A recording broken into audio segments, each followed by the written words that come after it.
ये कहानी पूरी तरह काल्पनिक है। इसका उद्देश्य केवल मनोरंजन करना है। इस कहानी का किसी भी वास्तविक घटना, स्थान, व्यक्ति या अन्य किसी कहानी से कोई संबंध नहीं है।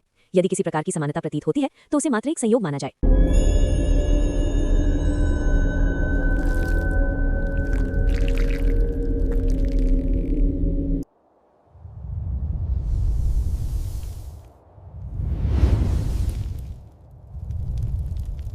दरवाजे के उस पार पूरा अंधेरा छा गया था। अंदर कुछ भी दिखाई नहीं दे रहा था, न दीवारें, न जमीन, बस एक अंतहीन अंधेरा फैला हुआ था। गौतम कुछ पल तक वहीं खड़ा रहा। उसके पीछे रोहित और तविश डरे हुए खड़े थे। लेकिन अगले ही पल गौतम ने हिम्मत जुटाई और अपने कदम अंदर बढ़ा दिए।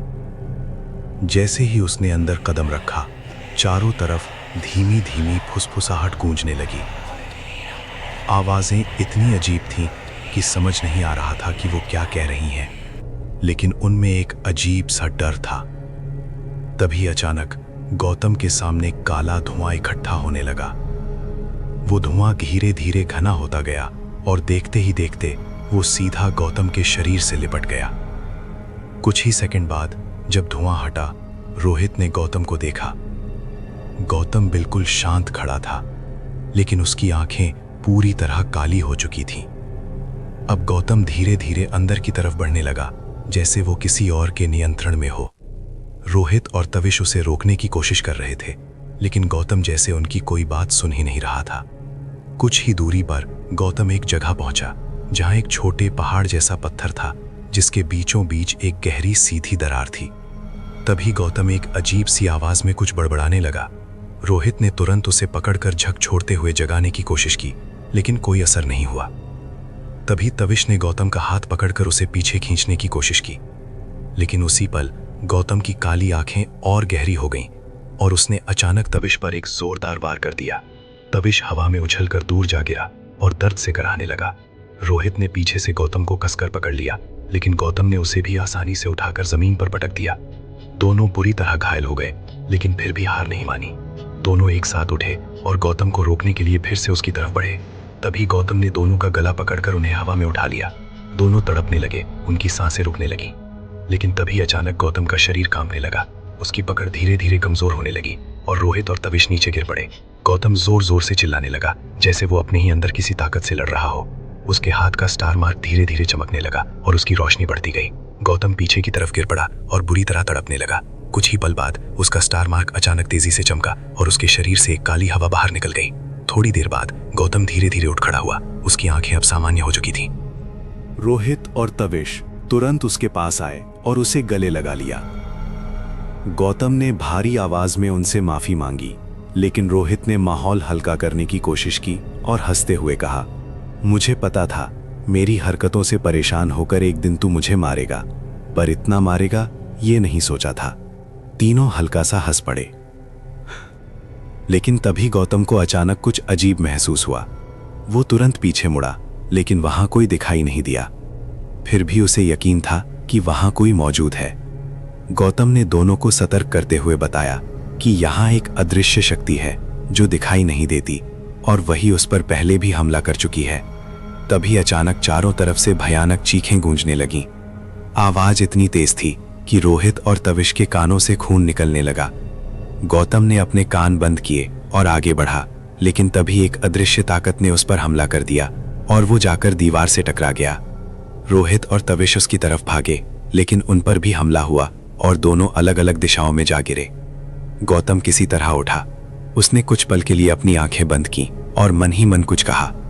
अचानक उसके हाथ का स्टार मार्क फिर से चमक उठा। तभी वो अदृश्य शक्ति काली हवा के रूप में तेजी से गौतम की तरफ आई, लेकिन इस बार गौतम के शरीर के चारों तरफ एक सुरक्षात्मक कवच बन गया और वो हमला बेअसर हो गया। अब गौतम लाल रोशनी में चमक रहा था और उसकी आंखें भी लाल हो चुकी थीं। ये देखकर रोहित और तविश हैरान रह गए। तभी रोहित के पीछे अचानक वही सड़ी हुई आकृति प्रकट हुई और उसने उस पर एक जोरदार हमला कर दिया। गौतम तुरंत उसकी तरफ भागा ही था, लेकिन तभी तविश की चीख सुनाई दी। गौतम ने मुड़कर देखा। बिना चेहरे वाली आकृति ने तविश को हवा में उठा रखा था और वो अपना गला पकड़कर तड़प रहा था।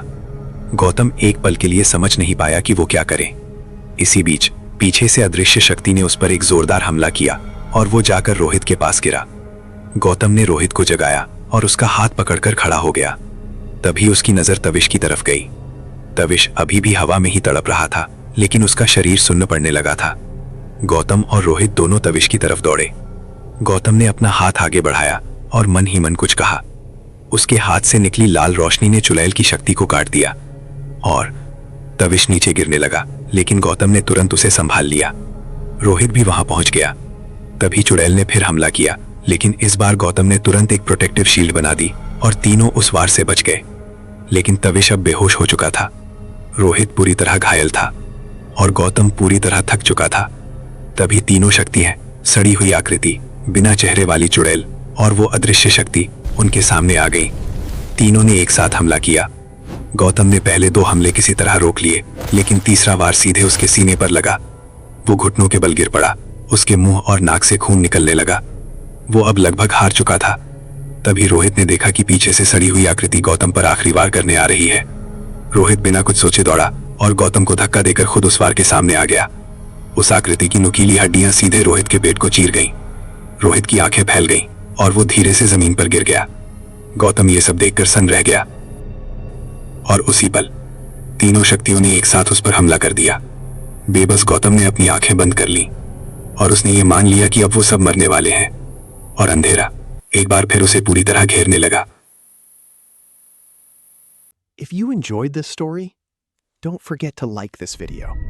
क्या गौतम इस शैतानी ताकत का सामना कर पाएगा? क्या रोहित की कुर्बानी बेकार जाएगी? क्या ये तीनों इस श्रापित मैंशन से जिंदा बाहर निकल पाएंगे? या यही है उनकी कहानी का आखिरी अंजाम? जानने के लिए देखिए काली बन series. Ugrakoot, the final chapter is coming soon.